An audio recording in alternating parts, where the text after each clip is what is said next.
परिवार सेवा है, समाज सेवा कोई नहीं करता है राजनीति में।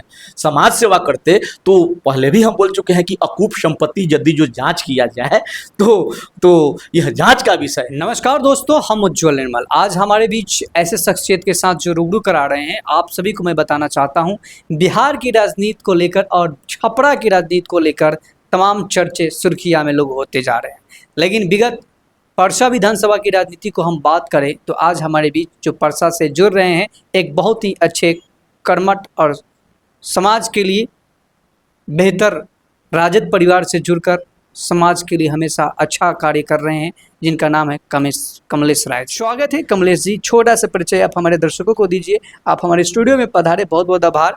और मैं जानने की कोशिश करूंगा, हमारी जनता जानने की कोशिश कर रही है कि आए दिन जिस तरीके से आप राजनीति में काम शुरू किए हैं और कैसे आपको राजनीति में उठने का, कहाँ से आपको चेष्टा मिला और कहाँ से आपको वो मार्गदर्शन मिला था, परिचय देते हुए। सबसे पहले मैं समाजसेवी कमलेश राय भोजपुरिया माटी न्यूज़ चैनल के सभी दर्शकों को नमस्कार, आदाब, सलाम करता हूं और बहुत बहुत धन्यवाद जो आप हमको अपने चैनल में बुला करके इतना मान सम्मान दिए, इसके लिए दिल से शुक्रिया। कहाँ से आपने राजनीति का शुरुआत करियर किया था और कब से आप राजनीति सेक्टर में हैं? सन 2000 से हम सक्रिय राजनीति में छात्र राजद राष्ट्रीय जनता दल के रूप में हम इसमें कदम रखे और उस समय से लगातार नॉन स्टॉप हम पार्टी के प्रत्येक एजेंडा पे काम करते हैं और आदरणीय लालू प्रसाद यादव की विचारधारा को जन जन तक पहुंचाने के लिए प्रतिबद्ध है। अच्छा, एक बड़ी सवाल मैं आपसे करना चाहूँगा कि आमतौर पे क्या तेजस्वी जी और लालू प्रसाद यादव सिटिंग कैंडिडेट का टिकट काट कर आपको टिकट देंगे? मैं आपके चैनल के माध्यम से बड़ी ही शालीनता से बतलाना चाहता हूं कि यह लोकतंत्र की खूबसूरती है कि सभी लोग अपना लोकतंत्र के महापर्व में अपना किस्मत आजमाने के लिए आतुर हैं। लेकिन बड़े शालीनता के साथ कहना चाहता हूं कि आदरणीय तेजस्वी यादव जी जो हमारे नेता हैं, युवा हृदय सम्राट हैं, वो पब्लिक सेक्टर में मन से आकर कहे हैं कि जो जनता के बीच में रहेगा, जो जनता का काम करेगा, मैं सर्वे कराऊंगा। सी वोटर सर्वे चल रहा है और जो सर्वे में मापदंड पे आएगा उसी को टिकट दूंगा और मैं पैसा और किसी नेता के पैरवी पे टिकट नहीं देने का काम करूंगा। तो हम जैसे कार्यकर्ता को बल मिलता है, फक्र होता है कि कम से कम समाज के आखिरी पायदान पे गरीबी से जूझ रहे एक प्रखंड अध्यक्ष के लिए भी हमारे नेता के दिल में जगह है और सम्मान है। तो इससे हमारे सीना चौड़ा होता है और साहस चौगुना होता है। अब रही बात की सिटिंग विधायक आदरणीय छोटे लाल राय जी को आदरणीय नीतीश कुमार की तरह स्वेच्छा से उनको ले लेना चाहिए, अवकाश ले लेना चाहिए। उनके कार्यकलाप में जो आदरणीय लालू प्रसाद यादव की जो दुर्गति हुई है हमारी पार्टी का, उससे हम लोग मर्माहत हैं। पार्टी के साख को ठेस पहुंचा है। आदरणीय रोहिणी आचार्य जी के चुनाव में हम लोग 50,000 के जीत की दावा करने वाले जादव बहुलक क्षेत्र में महज 10,000 से चुनाव जीते। आप जीतते हैं 18,000 से, तो यहाँ तो 8,000 से चुनाव आप हारे हैं। विधानसभा में प्रदर्शन इतना हो रहा है। ये पार्टी के जो कोर वोटर हैं उनका वोट बैंक है। आज यदि जो हिम्मत है तो निर्दलीय लड़के देखें 4,000 के नीचे सिमट जाएंगे, माने नहीं। और रही बात कि पार्टी कुछ टिकट के लिए एजेंडा तय की है। 26 तारीख के बैठक में न्यूज़ के माध्यम से हमको पता चला कि माननीय जो विधायक सूबे बिहार में हमारे नेता ऐलान किए कि सदस्यता अभियान में आप सदस्य बनाने में निकम्मे हैं, सिर्फ आप न्योता करने में फर्स्ट हैं। न्योता करना है या कराना है, ये इससे राजनीति से कोई सरोकार नहीं है।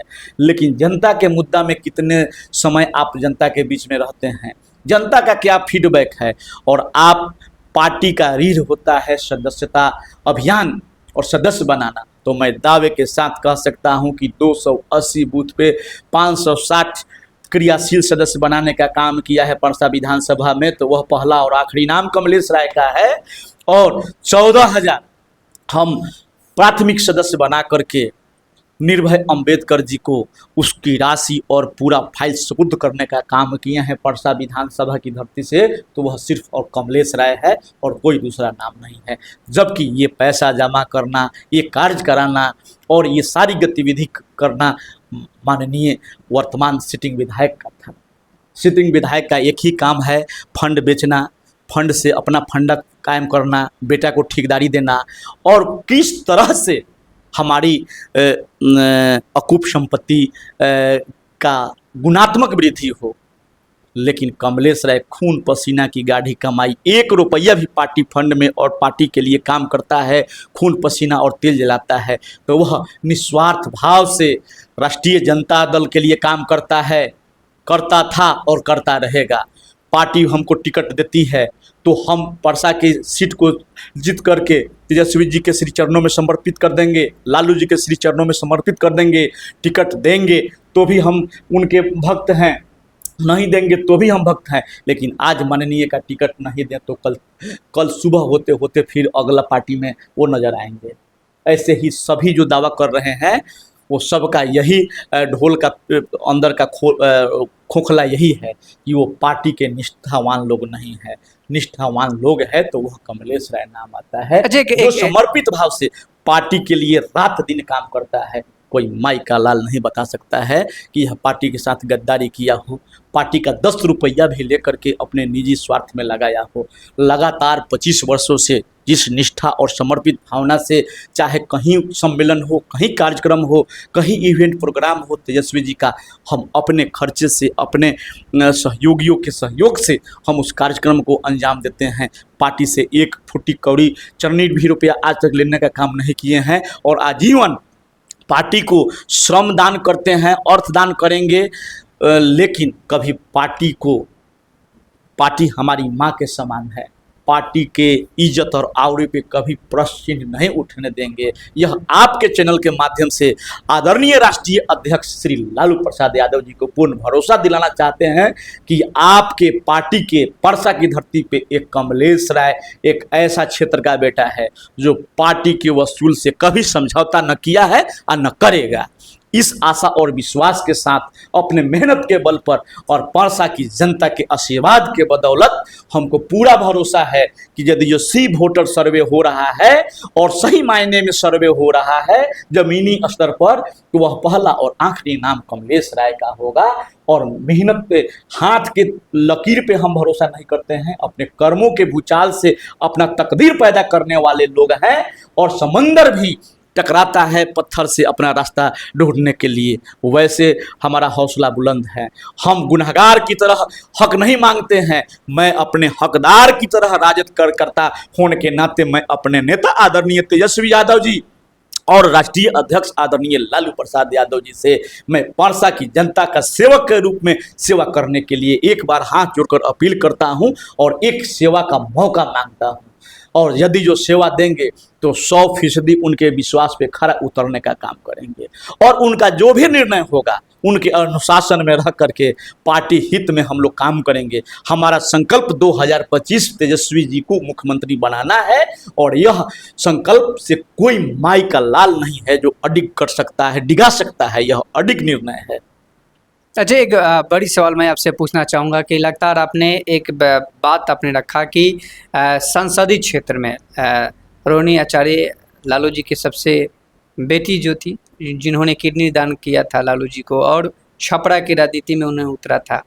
यादव बहुमूल्य क्षेत्र छपरा को माना जाता है और छपरा में परसा, मढ़ौरा, छपरा, सोनपुर, ये जो बहुमत यादव क्षेत्र हैं इसको कहा जाता है। लेकिन एक बड़ी अहम सवाल है आपसे कि आखिर परसा और मढ़ौरा और सोनपुर में ही आकर रोहिणी क्यों हार गई?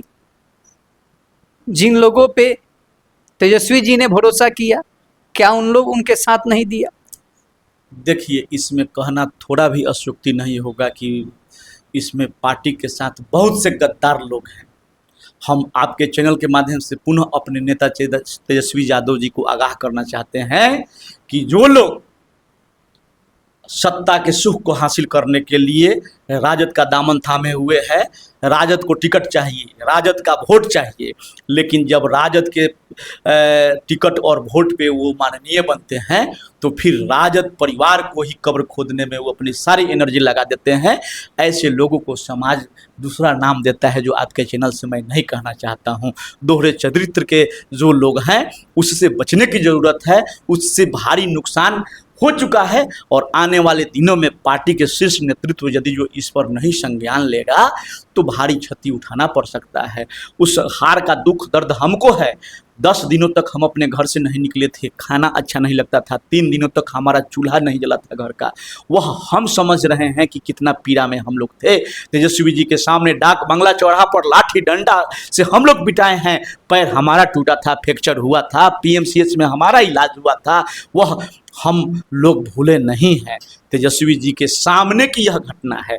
लेकिन जो लोग माल पुआ खाता है और सारे पार्टियों से साठ गांठ रखता है और सबसे गलबहियाँ करता है, वही लोग यह डॉक्टर रोहिणी आचार्य दीदी को नैया को डुबाने का जिम्मेदार है। हम जैसे कार्यकर्ता लोग जो खून पसीना बहा करके कड़ी धूप में भी कड़ी मशक्कत करके रात दिन एक करके जिताने का प्रयास किए और जीत के निकटतम दीदी को पहुंचाए थे। कोई जीते हारे उससे कोई मतलब नहीं है, लेकिन हमारे दिलों पे डॉक्टर रोहिणी आचार्य दीदी ही राज करती है और हमारे सांसद वही दीदी हैं। यह हमारा आत्मविश्वास है और हम लोग कभी सेकुलरिज्म से समझौता नहीं किए, पार्टी के विचारधारा से समझौता नहीं किए, फायदा के लिए कायदा नहीं बदले। इसीलिए हम लोग आज 25 वर्षों से जहाँ हैं वहीं हैं। अजय, जाते जाते आपसे एक बड़ी अहम सवाल रहेगी कि लगातार आप परसा विधानसभा क्षेत्र के 33 पंचायतों में लगातार आप जनसभा कर रहे हैं, जनता से आप मिल रहे हैं। किन किन सबसे अहम मुद्दा क्या है चुनाव को लेकर और जनता के पास जा रहे हैं तो सबसे खास एजेंडा आपका क्या है? आखिर जनता वर्तमान यादों में 2 लोग हैं, दोनों में से आपको जनता क्यों चुने? ये तो जनता तय करेगी, लेकिन जनता के बीच के मुद्दे को हम रखना चाहते हैं आपके चैनल के माध्यम से कि जब मैं क्षेत्र भ्रमण के दरमियान आशीर्वाद यात्रा हो चाहे प्रणाम परसा कार्यक्रम चला करके जन सरोकार की जब मुद्दों पे हम चर्चा करते हैं, बात करते हैं, तो आंख में आंसू आ जाता है। इंदिरा आवास में लोगों से पैसा वसूला जाता है, वृद्धा विधवा पेंशन में लिया जाता है, आंगनबाड़ी केंद्रों से 5-5 हज़ार रुपया पोषाहार का जो लिया जाता है, जिसके लिए हम लिखित ज्ञापन दिए थे, आंदोलन किए थे, बहुत बड़ा हम धरना का आयोजन किए थे और इसमें बड़े बड़े रसूख वाले लोगों का हाथ है और इसका अभी तक कोई जांच नहीं हो सका। हम लिखित आवेदन दिए थे और हजारों की संख्या में हम लोग धरना प्रदर्शन भी किए थे। तो ब्लॉक करप्शन का अड्डा है, एक आधार कार्ड नहीं बन सकता है, दाखिल खारी ज़मीन में 5,000 से 25,000 लिया जाता है, आम जन त्रस्त है, त्राहिमाम कर रही है। एक ब्लॉक स्तर का छोटा से छोटा मुद्दा जो कि जन सरोकार से जुड़ी हुई है वह नहीं हल हो पा रहा है बड़े बड़े राजनीतिज्ञों से, जिसकी लड़ाई हम लोग लड़ने का काम कर रहे हैं। तो परसा विधानसभा क्षेत्र के दोनों प्रखंडों के क्षेत्रवासियों के मान सम्मान हक और अधिकार की लड़ाई को लड़ने का काम कमलेश राय कर रहा है। यहाँ के किसान भाइयों को समय पर कभी यूरिया की किल्लत, कभी DAP की किल्लत, कभी बीज की किल्लत, त्राहिमाम कर रहे हैं। हमारे परसा क्षेत्र जल जमाव से त्रस्त है। आज़ादी से लेकर के आज तक जितने भी माननीय चुनाव जीत करके गए, मैं उनसे आपके चैनल के माध्यम से पूछना चाहता हूं कि इस किसान के बदहाली का आखिर जिम्मेवार कौन है? आप सिर्फ 6 करोड़ का संसद का पैसा लेकर के सिर्फ ठेकेदारी करने के लिए ठेकेदार बने हुए हैं कि वह किसान जो खून पसीना की गाढ़ी कमाई को कर्ज लेकर के कर्ज के बोझ से दब जा रहा है, अपने फसल को बो रहा है, बाढ़ में दह गया। जब बाढ़ का पानी का अगला फसल जो रबी फसल की बुआई के समय आता है तो 2-2 महीना पीछे रबी फसल बोया जाता है। जल जमाव के लिए कोई मुकम्मल रणनीति आज तक क्यों नहीं बनी? आखिर कौन ऐसा कारण है जो रोकता है? गरीबों के हक की हकमारी करने से तो खुली छूट है, लेकिन किसानों की हक की बात किया जाए, नौजवानों के हक की बात किया जाए, गरीबों के मान सम्मान और अधिकार की बात किया जाए, तो आखिर कौन सी शक्ति रोकता है आज़ादी से लेकर आज तक कि उनका सर्वांगीण विकास नहीं हो सका? हमारे क्षेत्र में जाइएगा तो जितने जो दलित बस्ती है, जितने अल्पसंख्यक भाइयों का बुरा हाल है, वहाँ आज भी नाला का निर्माण नहीं हो सका है। जितने भी जल मिलाने हैं उसमें इस जेठ और बैसाख की दोपहरी में नल सूखा पड़ा हुआ है। चापाकल के नाम पर बहुत बड़ा घोटाला हुआ है। जितने भी चापाकल का सर्वे करा लीजिए कलेक्टर साहब, आपको मैं खुली चुनौती देता हूं कि 1000 चापाकल में 5 भी चापाकल पानी देता नहीं मिलेगा।